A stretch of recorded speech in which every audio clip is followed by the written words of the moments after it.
Family Theater presents Don Amici and Jeanette Nolan.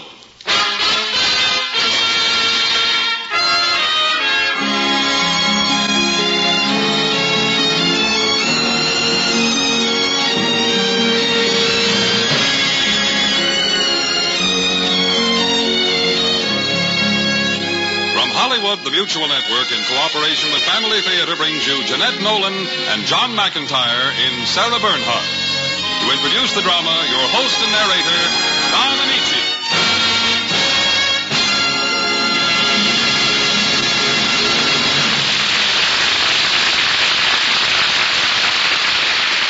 Thank you, Gene Baker. We all wear many masks in our lives, for one reason or another.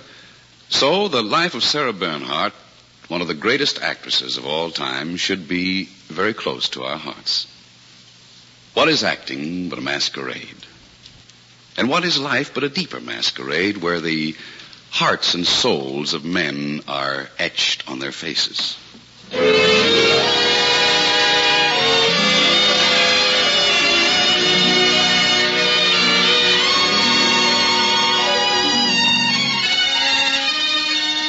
This is the Paris of 1844. The day, October 22nd. The event, a child is born. A frail little girl child of Dutch and Jewish parentage.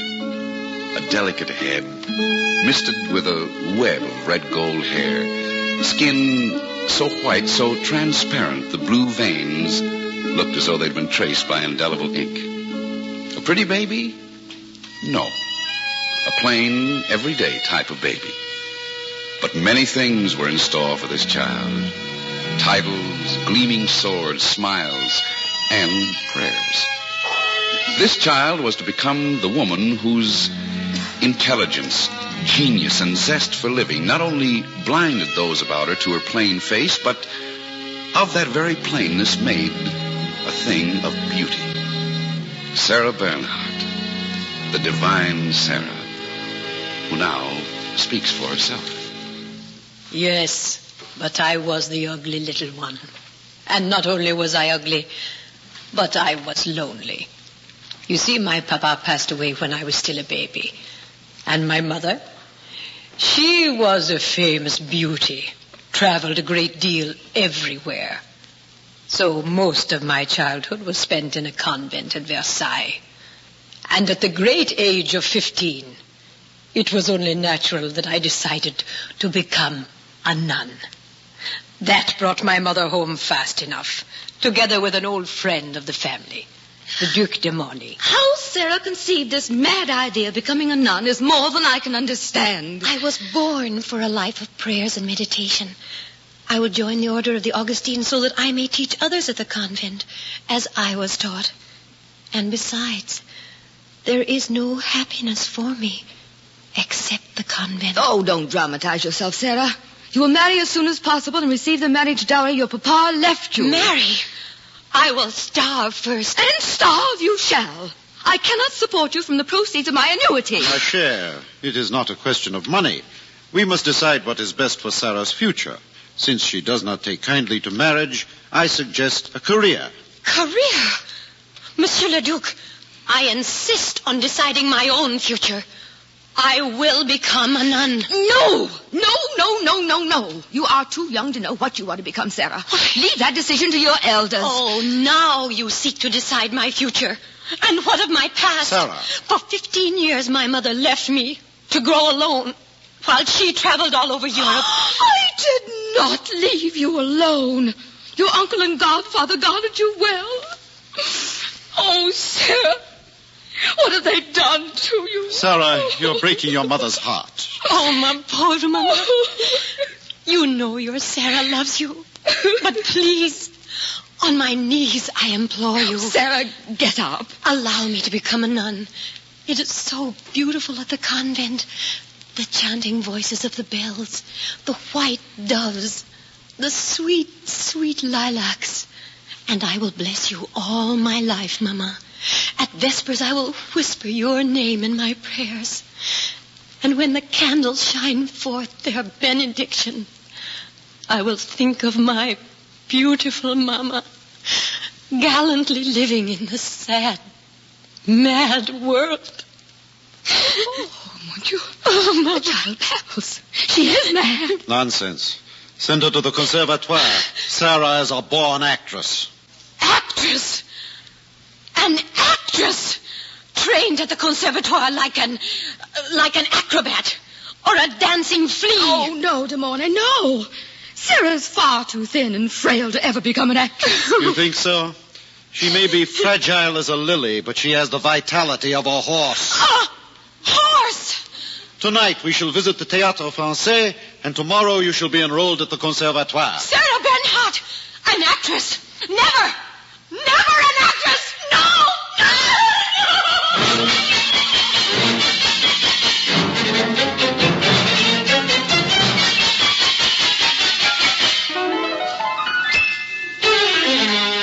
But Sara went to the theater that night, and from the moment the curtain rose, she knew it was not only rising on the play, but on the whole future of Sara Bernhardt. Thrilled by the performance, she willingly enrolled at the Conservatoire, and in 1862 made her first appearance at the Comédie Française. In the days that followed, Sara became the toast of Paris. Then Spain fell before her genius. England. Ah, what golden days. And the nights, what beautiful moon-drenched, perfumed nights. Bernhardt became a legend, a warm, living legend. The ugly duckling had grown into a swan. For the flame of her spirit, the burning genius made Sara beautiful. But with the world at her feet, the actress still had the one thing she lived with all her life. The thing she hated most, loneliness. Then in 1880, Sara fell deeply in love. And then she hoped to find the answer to her problem.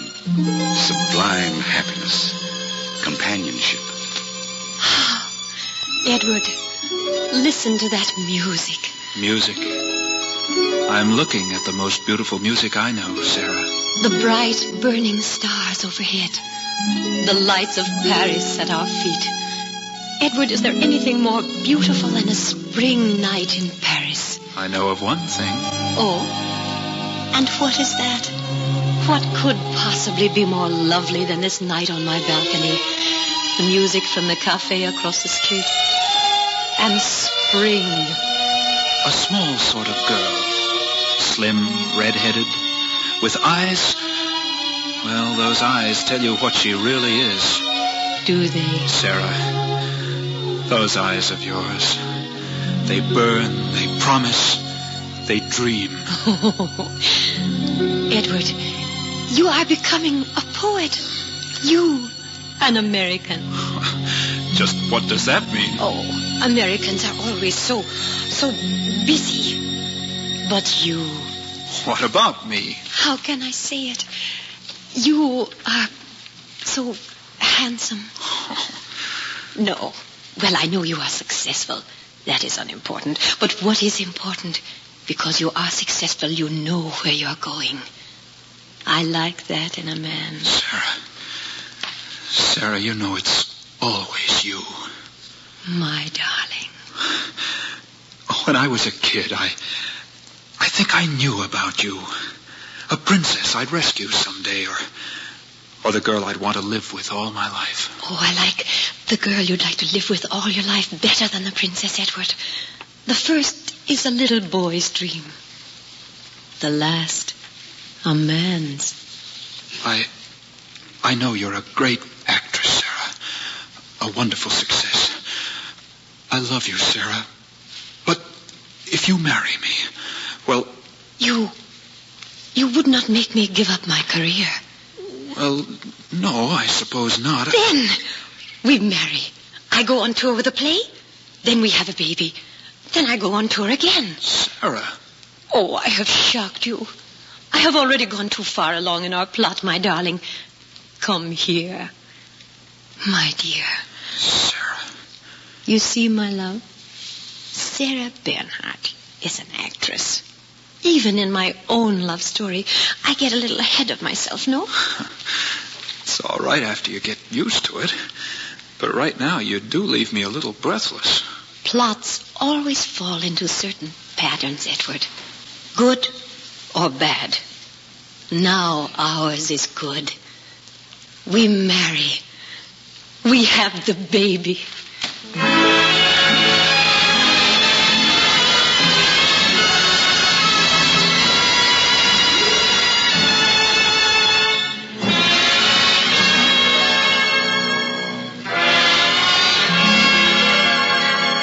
Sara Bernhardt thought she had found a love to end her loneliness. But at the very peak of her romance with Edward, a strange thing happens. Days pass without a word from him.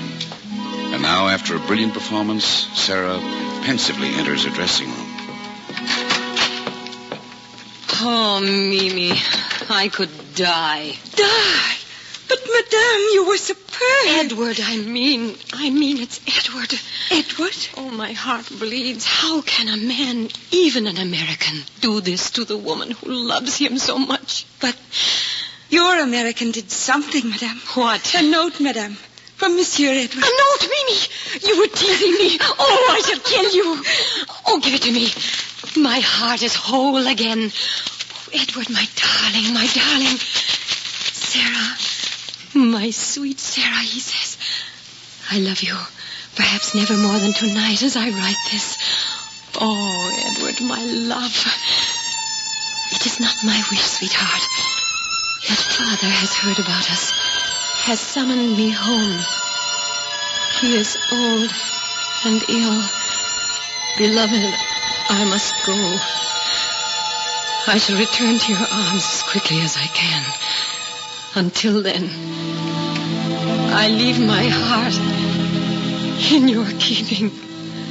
Oh.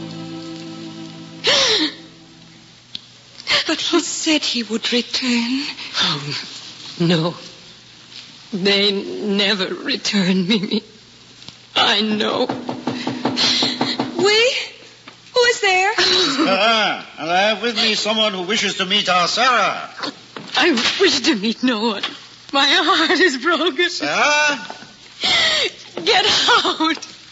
You see, Monsieur Gerard, all my life I have managed actresses, but none can equal this Sara Bernhardt. As artist? As artist, as devil, as angel, ice, fire, thunder, lightning, call it what you will. One word is enough. Genius. Genius. Is having her photograph taken in a coffin a mark of genius? Jest is beautiful. You will outlive all of us, especially me, Perrin. Monsieur Perrin. Also, Monsieur Gerard, she went up in a balloon. Bernhardt in a balloon. Oh, you do not like it. No, I do not like it. Go! Go, worm! Sarah, put down that veil. Get out! Very well, very well. I'm gone. Oh, my Edward, my darling. Why did you go to America? What shall I do? Why don't you go to America? Monsieur Gerard, you're still here. I will give you a guarantee of 5,000 francs for each performance, and half the receipts above 15,000 francs. I will also pay all traveling expenses for you and your staff. America. I could see Edward again. I am offering you world stardom, Sara Bernhardt. World stardom. Ah, the phrase has a fine, rich flavor. Monsieur Gerard, of course I will go to America.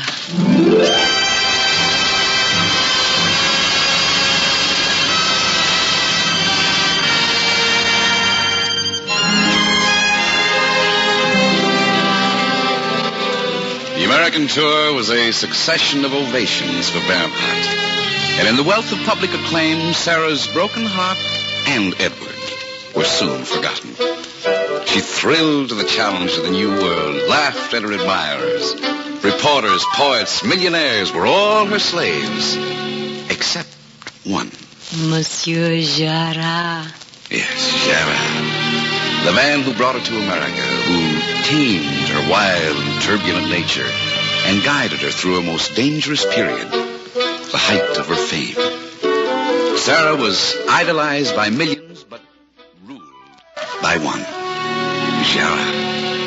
Ever at her side, quiet, reassuring, faithful friend and advisor. Isn't that life beautiful, Sara? Was it only this morning you spoke of suicide because a new gown displeased you? This morning. 1,000 years ago. But tonight, in this present moment, the night is filled with the music of moonlight and spring blossoms. It reminds me of Paris. I think I shall return to Paris. You will do nothing of the sort. What? I will not allow you to ruin your career, Sara, simply because a few blossoms are blooming in Paris. Simply because of your 10%. Yes, you will. Nevertheless, you will continue your American tour. And if I should fall ill... I'd know it was subterfuge and carry you onto the stage. You terrible Sara. Have you no heart, no pity for the suffering of others? You gave me your word, Sara. Where do I next appear, Sara? In which American city?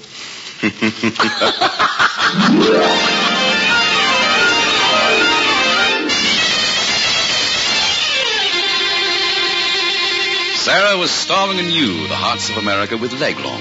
And all over the country, young girls were falling in love with the fascinating character she created on the stage as Napoleon's son, the eaglet. And then one day, the climax came. A mother wrote the actress saying that her daughter was so enchanted with Leglong that she would have nothing to do with any other young man. So Sara invited the girl and her mother to visit the theater as her guests, and then to come backstage after the performance. And now, my oldest dressing gown, Mimi, the green one. That will do terrible things to me. But, madame, to entertain visitors in such a fashion, you have removed all makeup, put on all the harshest lights, and now the green dressing gown. I look old, Mimi. Come, girl, the truth. We have little time. Oui, madame. For the first time, since all the years I've been with you, you appear old. Good. What? The green dressing gown, Mimi. Very well, madame. Now, let me examine myself in the mirror. Oh, our visitors, Mimi, right on cue. Won't you please to come in? Madame is expecting you. Thank you. Welcome. Welcome, Madame Austen. It was so nice of you to write me. Tell me of your enjoyment of my play. You are Sara Bernhardt? But yes, and this lovely child must be your daughter Anne, is it? Yes. How beautiful she is, and so young. How many hearts have you already broken, Sherry? Well, Anne, Madame Bernhardt is speaking to you. I'm sorry, but you said... Well, I thought we were going to meet Leglong. Leglong? But you have met him. What? I am Leglong. You?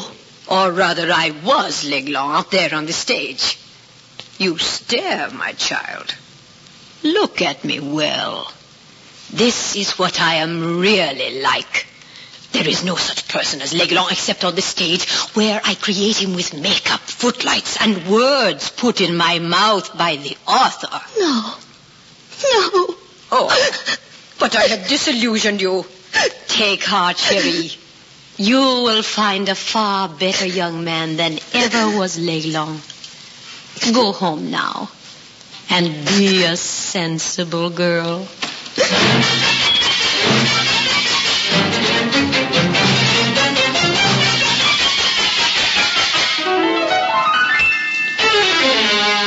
Golden years for a great woman.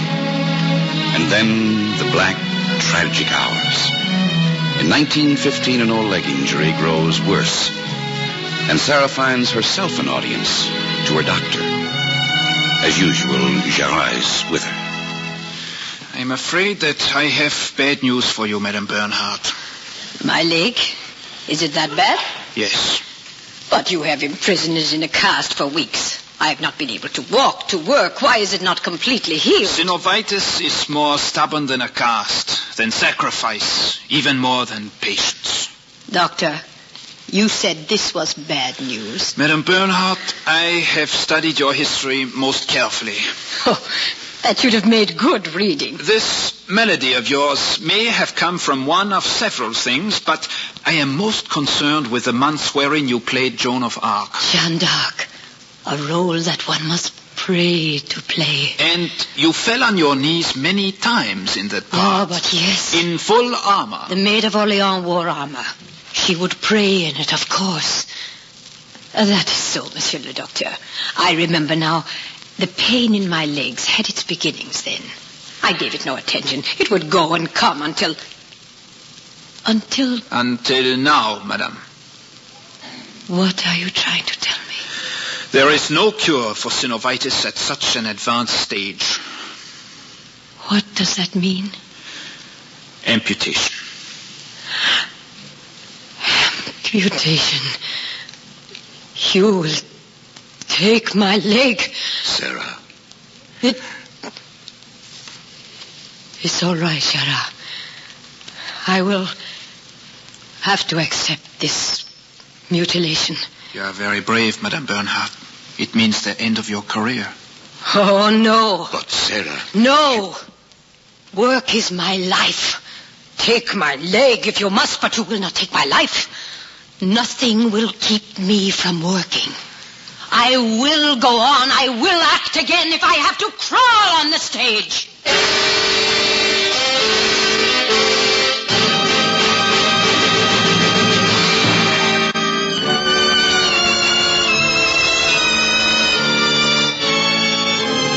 But time plays tricks on even the most gallant of hearts. And after the operation and convalescence, Sara, the golden Sara, found herself chained to a wheelchair. The crushing weight of reality smothered her bright spirit. She was brave, she was gay, but Sara always at her side. He was the one who knew the truth, knew it so well that he made his greatest effort for his beloved client. Sara. Sara? Yes, Sara. Are you not tired of sitting here day after day, staring out of that window? Yes. I am very tired. You were going on with your career. Enough time has passed. You're quite recovered from the operation. It's time to speak of business. I am 70. Crippled. Bound to this hideous chair, that window, day and night, day and night. And self-pity. What did you say? I say that you are indulging in rather large amounts of self-pity. Does that become you, Sara? I want to go home, Sara. Home to Paris. You're giving up? In spite of those brave words in the doctor's office? What were they? I will act again Yes, if I have to crawl on the stage. Sara, I want to go home. Sara, there's a world war. What has that to do with an old woman? Very well. I will take you back to Paris. Sara, my friend. But on one condition. And what is that? That you give one performance. No. One last performance to a certain audience I have in mind. That is my price for taking you home. I hate you, Sara. For years I have suspected you had no heart. But I loved you in spite of it.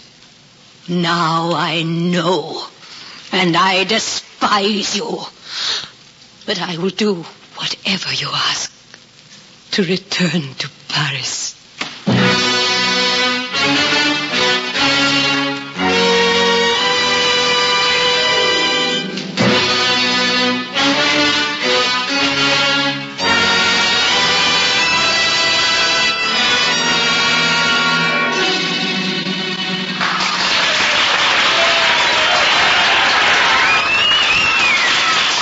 Your audience, sir. Sara, I could kill you for this. But why? You have humiliated me. What? Those brave ones out there, those soldiers, most of them have seen the actress that was Bernhardt. And now, in perhaps the hour of their greatest need, you show them an old, crippled woman. What shall I give them, Camille? Give them your understanding, Sarah. Give them your heart. Look, Sarah. Look well at your audience. What? Crutches. Stretchers. But these are the wounded. Yes. These are the disabled, the halt, the blind. Now you know why your performance depends on your heart, Sarah, and the sound of your voice. Oh, Sara, my dear, wheel me onto the stage. Sarah.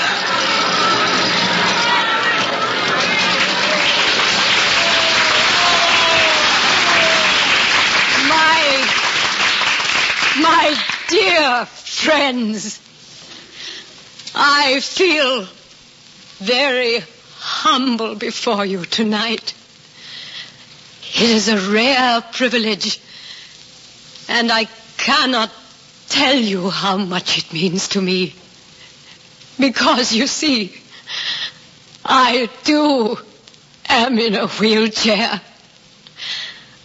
But I have a knowledge of you in my heart, and a love. You are my greatest audience. You gallant, wounded, you enduring heroes. For such an audience, I am young again. I am whole again. I pray again. You have inspired me. You have given me life. I shall never be old again. And more important, I shall never be lonely again.